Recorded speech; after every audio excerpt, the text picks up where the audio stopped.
good morning and good afternoon. I'm Brian Clark, President and founder of Ascent, and thrilled to be kicking off Compliance Over Coffee.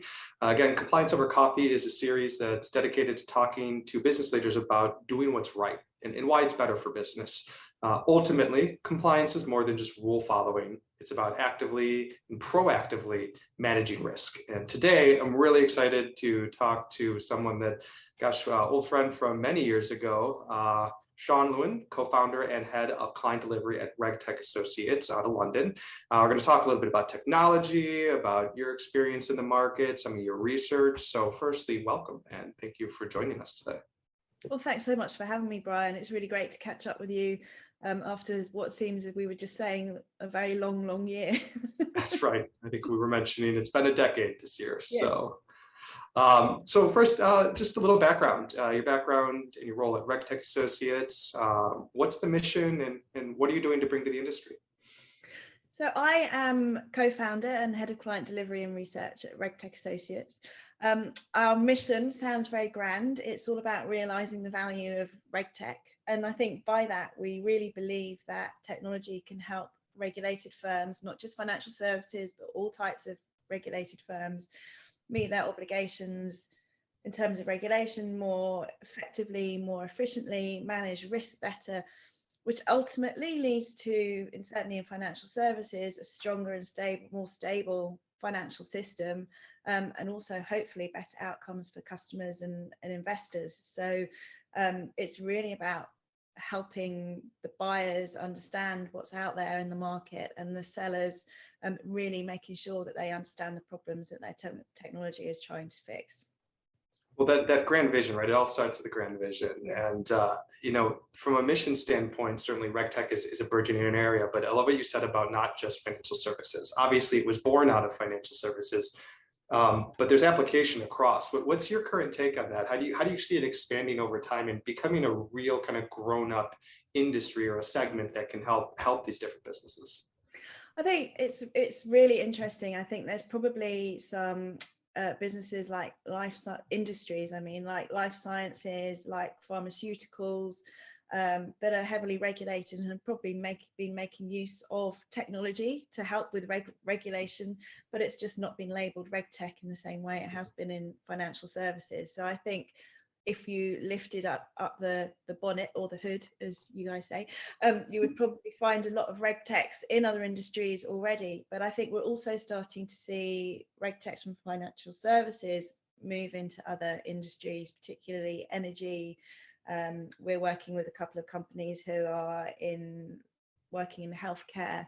So I think there are definitely, I think we're calling it the middle-age spread now that it's more of a scaling industry than a startup industry. I think we're going to see that need for that horizontal expansion, because the FS market is only so big, and some of these companies like Ascent have great big visions and growth plans, and the only way to do that is by going across other industry verticals. Well, and like you said, I don't know if we're quite in the trough of disillusionment. I think maybe we're a bit past that. We've certainly seen some of that in the past years, but I think we're in that kind of adoption phase, that initial post visionary adoption to grow up a little bit. That's a great point. One of the things we talked about in preparation here, and one of the reasons I think we all are here, is we share an affinity for aligning our ethics with our commerce, right? How do we look at placing our value in what we want to do every day and aligning that with what we want to do commercially? And the concept that we talk about a lot is doing the right thing the right way. So for you, I wanted to start by asking, what does that mean to you? What does doing the right thing mean? And why is it better for business in your mind? For me, it is all about behaving ethically, about fairness, about acting with integrity, with trust, with transparency, to prevent harm to all different sorts of stakeholders. So it's not just your customers, it's the environment, it's the financial system, it's your suppliers. So I think it's about preventing harm, and sometimes I think it can be really hard to balance that with the kind of more commercial imperative to be profitable, to deliver returns for your shareholders, balancing doing the right thing and doing the right thing for your shareholders sometimes are very misaligned. And when I was doing research for my PhD and I was looking at how regulated firms were implementing regulation and regulatory change, there was real clear kind of tension between the need to put new regulations and obligations in place and also to make money and make profit and run the business. And how do you reconcile those two things? And I think it's really quite interesting. If you think about a trader in the front office, his role is to make money for the company. But you then have to put that more ethical and regulatory framework around that to make sure that's not being done in a harmful way or in a way that distorts the market. And I think as people, we sometimes think when we go to work that we're different to how we are at home. But I think if you take your full self with you to work and do the business, you're much more likely to do the right thing than if you start behaving in a different way because you're incentivized differently. And I think regulation has a role to play. And I think it's quite interesting when you start looking at things like the regulation that's springing up around sustainability and climate change. And there's actually a real alignment of incentives. ESG funds are outperforming other funds and have done throughout the pandemic. So those returns are greater from doing the right thing. So I think the way to do the right thing is to actually try and align the objectives and goals and incentives in a way that benefit. That's a great point about aligning the kind of quarterly results with the long-term value of ethics. Lots of research has come out showing that economically, governance ethics are, when they're imputed into the model, create higher returns and are economically viable. The problem is temporally in the short term, you can't optimize for that. And if you were to optimize for that, your costs would significantly outpace, your revenues, and that creates a bit of distortion. So certainly ESG kind of requiring that creates a mandate from the government that you have to consider that. I want to dig into the research you've done because we've talked about it before, and it's fascinating. And for anyone who is watching or listening, I mean, you are one of the only PhDs that I've ever talked to in the industry who's studied this sort of thing. And so certainly, absolutely one of the experts. Would you mind sharing just a little bit more about the research you did, how that plays into your day-to-day now and what you're passionate about? Yeah, it feels like a long time ago. I started my PhD back in 2012, so I'm dredging up from my memory. But I was across the schools of sociology and law at the London School of Economics. So I wasn't approaching the research from an economics perspective or a finance perspective. I was really trying to dig in and understand what regulatory change and implementing regulation meant to an organization and how they tackled it as an organization. So I was very lucky to have access to several of the largest UK banks for my research, and a lot of people gave their time. And I was really asking questions about how they'd managed all the regulatory change following the financial crisis, honing in on the prudential regulation and capital adequacy. So a lot of it was looking at the types of practices and processes that they put in place to manage regulatory change, a lot of which were clearly very manual, and lots of spreadsheets and lots of emailing around and lots of different activities that were all part of managing regulatory change, from understanding and interpreting the regulations themselves through to the day-to-day liaison with the regulators. So there was a lot of kind of uncovering of some of the common practices, but also some of the common challenges. And one of the things that was really apparent was the way that the regulatory relationships themselves had changed pre and post the financial crisis. So before financial crisis, one of my research participants described it to me, well, you meet with a regulator, it was a bit like having a nice kind of fireside chat.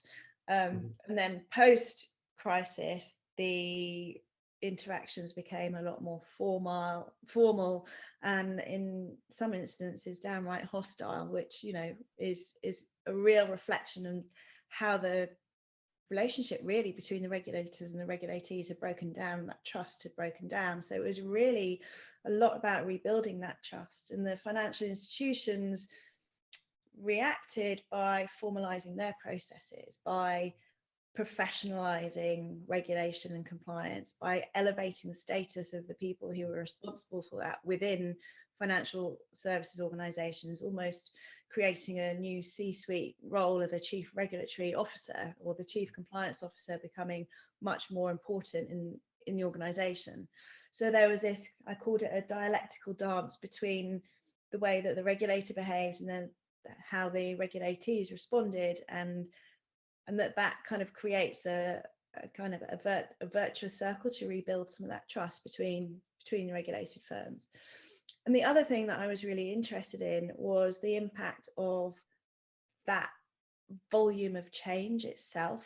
So for those of you who don't know, prudential regulation is all about managing the risk of the firm, and the regulations don't prescribe how you should do that in detail. They offer it's more of a set of principles and guidance that firms then have to figure out how to implement themselves.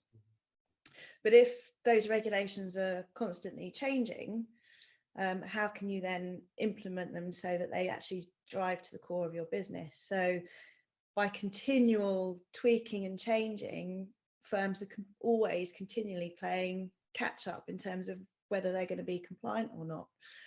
And compliance itself is dug in quite a lot to what that actually means. And it's not a binary yes, no, you comply, you don't comply.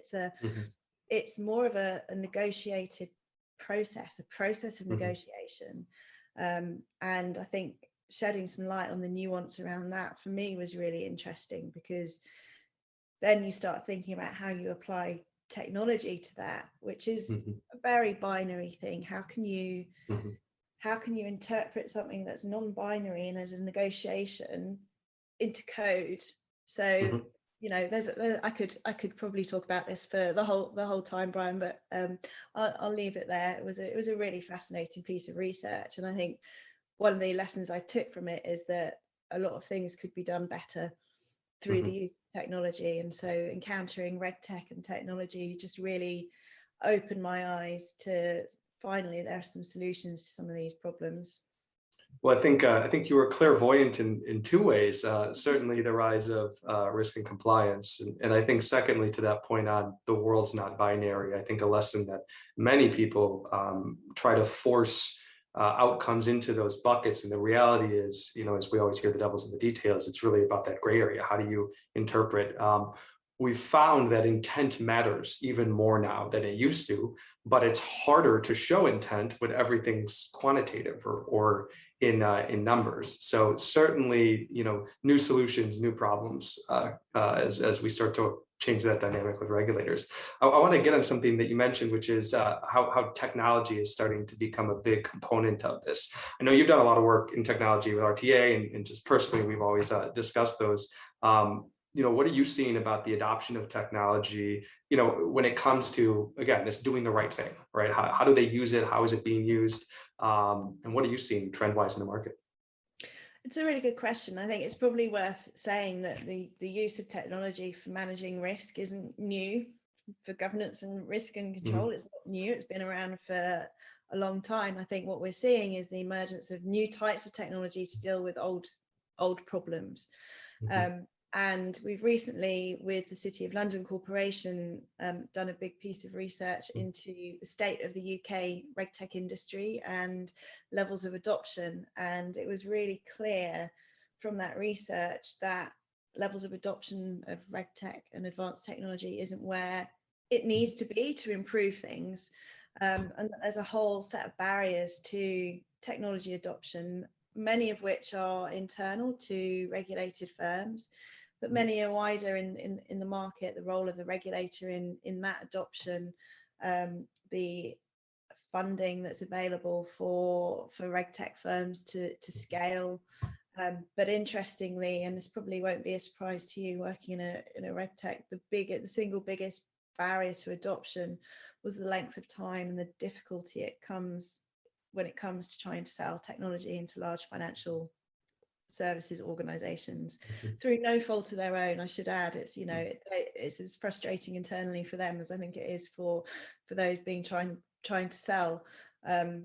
So that was a big barrier. I think the existence of legacy technology is also a barrier, but we're seeing some really interesting firms now who are actually saying you don't need to get rid of that legacy tech, you can just layer our tech on top and it will improve the performance of that, particularly in areas like financial crime, for reducing false positive alerts. You can just layer smarter technology using machine learning on top of that. So I mean, there's a huge amount of really brilliant and innovative technology kind of on the supply side. It's very strong. I think there's still not that level, we're not all the way up the adoption curve that we need to be. Yeah, we're it's certainly an uphill climb, I think, for every industry, but that tipping point hopefully is on the horizon, and I think we're starting to see indicators. You know, and just by the way, for anyone who wanted to, what's the name of that research that folks have completed? Do you have a working paper title, or is there a release that we can link below? It's called 2021, a critical year for RegTech, and if you go to the City of London Corporation's website, which is the Global City, you should be able to download it from there. Great, and we'll link it below this as well, just so anyone who wants to take a look can do that. Great. Well, let's do a couple quick hits, and then we'll go ahead and close out. But I want to talk a little bit about what's happening, what you think is going to happen in the future of our industry and kind of around financial services. And this is the creative part, where you know, again, you've always been prescient with what you see coming, and so interested in your thoughts here. So first, banking and financial services is being digitalized across the board. We're seeing it in digital assets right now, obviously tokenization, you know, digital ledgers, you know, obviously Bitcoin's in the news every day. What is your prediction around the financial services industry? What's going to be digitalized next, and or what are the emerging technology trends? Oh, looking into my crystal ball, what do I see? I actually think we're going to start seeing more and hopefully smarter use of AI in terms of more predictive analytics, rather than just looking at what's already there. That's something I would like to see, so that we can get ahead of problems before they materialize. And I think that's certainly something that some of the regulators are really keen to see happen, the use of data analytics to do that. In terms of digital transformation, I think there's still quite a lot of work to do in some of the some areas of the financial services industry. Obviously, I think things like retail, anything that's business to consumer, I think has been first to digitize. I think where it then needs to happen is business to business. And we're certainly seeing in the UK open banking now being rolled out to business banking. I think we're going to start to see more of that business to business digitization, which I think would be fantastic, just making that much more streamlined. They're not the most wild predictions in the world, but I'm fairly cautious. Who knew we were going to have a global pandemic? Not the truth. It's the age of tail risk, right? Yes. Yeah. So, all right, let's flip gears into kind of why we started talking. What do leaders need to be thinking about in order to be prepared for the future, and how do they continue to do the right thing in the face of these headwinds, quarterly pressures, etc.? I think they really need to look at how they're incentivizing the people that work for them to do their jobs and to do the right thing. You know, we have things like the senior managers regime in the UK that's coming from the regulators, but can firms start to build their own more ethical frameworks? Can they start to reward people on a different basis? I think certainly with climate risk and sustainability needing to be taken a lot more seriously, that will need to be factored in. I think there's also a need at senior levels still, I think, for more embracing of digital skills and technology knowledge and understanding some of this new technology like artificial intelligence. If you don't understand it, how do you know that you're managing all of the risks that entails in your business? So I think there's a lot of challenges out there. But I think I'm fairly optimistic that with some of this new technology, it releases people from doing some of that manual, some of that very routine work, to start thinking about some of these meatier meatier challenges, really. Absolutely. And getting that kind of day-to-day repetitive task execution set aside for machines is I think a hallmark of industry over the last 100 years. And so certainly a natural progression in the digital space as well. Okay, last one. We've got FIs, we've got RegTechs on one side, we've got regulators on the other. You started talking a bit about how that relationship changed in 2008. How does that relationship need to evolve over the next 5 years to continue to encourage either adoption or at least a bit of safe harbor for people to take risk and take on new technology? I mean, I think, there have been some really amazing initiatives by several regulators across the world to really embrace innovation in technology and create those safe spaces for experimentation and understand the risks that are inherent. I think we're operating in an environment where regulators are holding on to this idea of technology neutrality, and this is really a principle about how you make regulation and law agnostic to a specific type of technology. And I think that's fine, but that then shouldn't necessarily translate into practice and supervisory practices. I think our regulators are going to need to be more empowered to understand technology, because it's going to be we're going to be tech fin soon rather than fintech.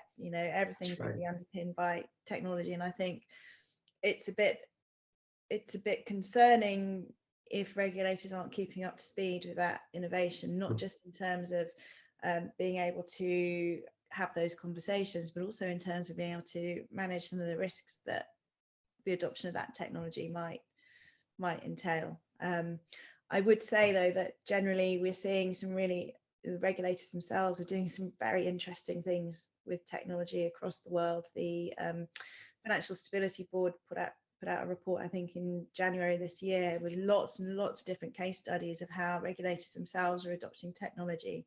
So it's really great to see that they're leading by example, and not just leaving this up to the industry, but they know to be able to do their jobs properly, they need to embrace technology as well. Absolutely. Well, Sian, always a pleasure. Thank you again for coming on today, and it's great to catch up as always. And again, for anyone listening, we'll be linking the report that's been worked on by the RegTech Associates. And again, congratulations on the continued progress. Thanks so much, Brian. Thank you so much for having me. Nice to chat to you. Cheers. Bye. Cheers. Bye.